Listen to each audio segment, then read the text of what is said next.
بسم اللہ الرحمن الرحیم۔ اسلام نے غذا کو صحت کے لیے بڑا مفید قرار دیا ہے اور بہت سی حدیثوں میں ان کا ذکر بھی ہے۔ حدیثوں میں شہد اور دودھ کا استعمال جنسی طاقت کے لیے مفید قرار دیا ہے۔ یہ بات بڑی مناسب معلوم ہوتی ہے کہ مرد اور عورت کی قوت کی بحالی اور اضافے کی بعض تدابیر کی بھی نشاندہی کر دی جائے، جس سے ایک مسلمان خاوند اور بیوی فائدہ اٹھا سکیں اور اپنی جنسی قوت میں اضافہ کر سکیں اور بازاری بدنام حکیموں کے چکر میں نہ پڑیں، جس سے ان کی صحت اور روپیہ بھی ضائع ہوتا ہے۔ اسلام میں حدود و آداب کی رعایت ہے، چونکہ جنسی سرگرمی عبادت اور کار ثواب ہے جس کا نقطہ عروج مباشرت اور مجامت ہے۔ اس لیے مرد اور عورت کے لیے اس اسباب کی فراہمی اور قوت کو بحالی اور اضافہ کی تدابیر کا اختیار کرنا اسی طرح بہتر اور اچھا ہے۔ عام حالات میں مرد اور عورت کے لیے مباشرت کا عمل جائز ہے، لیکن مرد کے اوپر اپنی بیوی کی تسکین کرنا لازمی ہے۔ اسی طرح عورت کے اندر اگر کوئی کمزوری ہو جس سے مرد کی مناسب جنسی تسکین نہ ہو پاتی ہو، تو مرد کی طرح عورت کے لیے اپنی کمزوری کا ازالہ کرنا واجب ہے، اس لیے کہ اصول ہے کہ ایک واجب حصول چیز پر موقوف ہو تو اس کا حصول بھی اسی طرح واجب کو لازم ہو جاتا ہے۔ اس لیے خود بخود یہ بات واضح ہو رہی ہے کہ عمر کے تقاضے یا کسی دوسری وجہ سے مرد اور عورت کے اندر جنسی کمزوری یا کسی دوسرے پہلو سے کسی کمی کا احساس ہو جائے تو کسی صورت میں اس کو ٹالنا، چھپانا یا نظر انداز نہیں کرنا چاہیے۔ مرد اور عورت کے لیے اپنی طرف سے تو ذمہ داری عائد ہوتی ہے کہ وہ مل کر اس کے ازالے کے لیے فکر مند ہوں، بے جا شرم و حیا میں گرفتار ہو کر اپنی زندگی کو اجیرن نہ ہونے دیں اور سماج اور معاشرے کی رضامندی کی سستی قیمت پر خدا تعالیٰ کی ناراضگی اور ناپسندیدگی کا سودا نہ کریں۔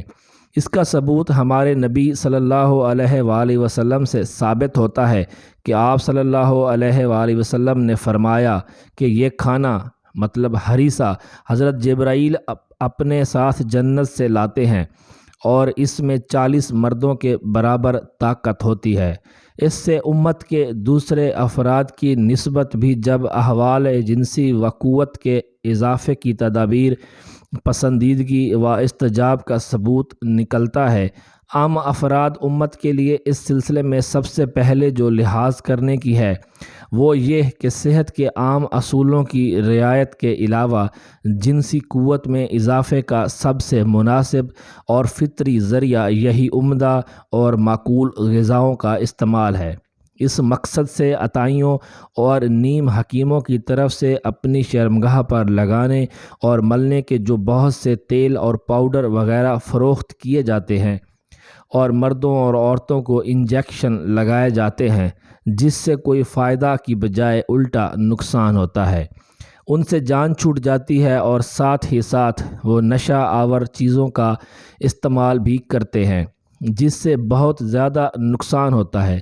اس کے کثرت استعمال سے آدمی بالکل نامرد ہو کر رہ جاتا ہے۔ ہماری جنسی صحت اور غذا میں جو گہرا تعلق ہے اس پر بہت کم لکھا گیا ہے۔ جنسی کمزوریوں کی بحالی کے لیے ہزاروں قسم کی دوائیاں بازار میں ملتی ہیں، لیکن کوئی ڈاکٹر یا حکیم غذاؤں پر توجہ نہیں دیتے۔ غذا سے ہماری صحت برقرار رہتی ہے، اسی طرح ہماری غذا بھی ہماری جنسی طاقت کا دار و مدار ہے کہ ہم کس حد تک جنسی قوت کو برقرار رکھ سکتے ہیں۔ ہم میں کتنے حیاتی کیڑے پیدا ہوتے ہیں، اس کا انحصار بھی ہماری غذا پر ہے۔ بعض قسم کے کھانے ہمارے جنسی جذبات ابھارتے ہیں، مثلاً گوشت کھانے والا مرد ترکاری کھانے والے مرد کی نسبت تیزی سے بیدار ہوتا ہے۔ ترکاری کھانے والا مرد زیادہ دیر جنسی قوت کو رکھ سکتا ہے، قربت کو لمبا کر سکتا ہے۔ گوشت کھانے والا جتنی جلدی بیدار ہوتا ہے اسی طرح وہ انزال میں جلدی فارغ ہو جاتا ہے۔ اسی طرح چینی کا خاصہ ہے کہ اس سے جنسی جذبات بہت جلد برانگیختہ ہوتے ہیں، لیکن یہ جذبات زیادہ دیر تک نہیں رہتے۔ جتنی جلدی بیدار ہوتے ہیں اتنی ہی جلدی سرد پڑ جاتے ہیں۔ اسی طرح انڈوں اور دوسرے گرم مسالہ دار چٹپٹی اشیاء کی خصوصیت ہے، اور چونکہ عورت کے جذبات یوں بھی دیر سے بیدار ہوتے ہیں، اس کی تسلی نہیں ہوتی، جس سے وہ اپنی امیدیں کسی اور سے وابستہ کر لیتی ہے اور اپنے شوہر سے نفرت کرنے لگتی ہے۔ اگر مرغن غذائیں ہمارے پیٹ میں بھری ہوئی ہوں تو اس حالت میں یہ بھی قربت میں زیادہ کامیاب نہیں ہو سکتے۔ کامیابی کے لیے جسمانی صحت کی بہت زیادہ ضرورت ہے۔ وقتی ناتوانی یا صورت انظار اس بات کی علامت ہے کہ ہمیں اپنی غذا تبدیل کرنے کی ضرورت ہے۔ سادہ غذا کے کئی فوائد ہیں۔ اس سے جفرادی بیماریوں کے مقابلہ کرنے کی قوت پیدا ہوتی ہے، اور عورتیں جن کو لیکوریا اور دوسری رطوبتوں کی شکایت ہوتی ہے، ان کے علاج کا ضروری عنصر بھی سادہ غذا ہے۔ نیز سادہ غذا سے قبض کی شکایت بھی دور ہو جاتی ہے۔ مفید اور سادہ غذا ایک ایسی بنیاد ہے جس پر ہم اپنی جنسی زندگی کی متوازن عمارت کھڑی کر سکتے ہیں۔ ہمارا یہ تجربہ ہے کہ اگر قبض سے جان چھوٹ جائے تو دیگر بیماریوں سے خود بخود جان چھوٹ جاتی ہے۔